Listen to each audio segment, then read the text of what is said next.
Robust, well-balanced experimental designs are important to determine the outcomes of research experiments and restoration projects.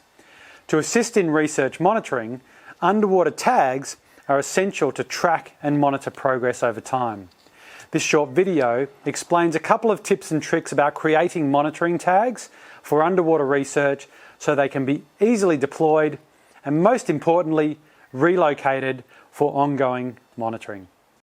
We use these cattle tags to mark our research experiments underwater. So these are going to be for individual coral colonies that we're going to outplant, but they're used in a wide variety of scientific experiments for marking locations underwater. You can't see it very well here, but we've actually burnt into each tag the numbers, because once they're in the water they look nice and bright and shiny now, and they do on day one, but they get covered over in algae and sediment, and they can be quite difficult to find. So we're going to nail these to the substrate next to our coral colonies.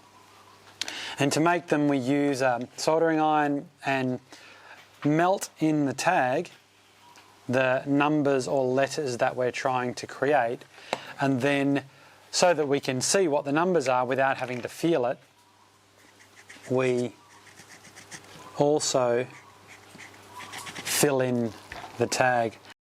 The benefit of this is that over time, when it gets overgrown with algae and other organisms, you can bend it and break off any calcareous algae, and you can still see and feel what the numbers and letters are. So it's actually really useful for underwater research. We also build in redundancies by marking both sides of the tag, so it doesn't matter which way it goes in.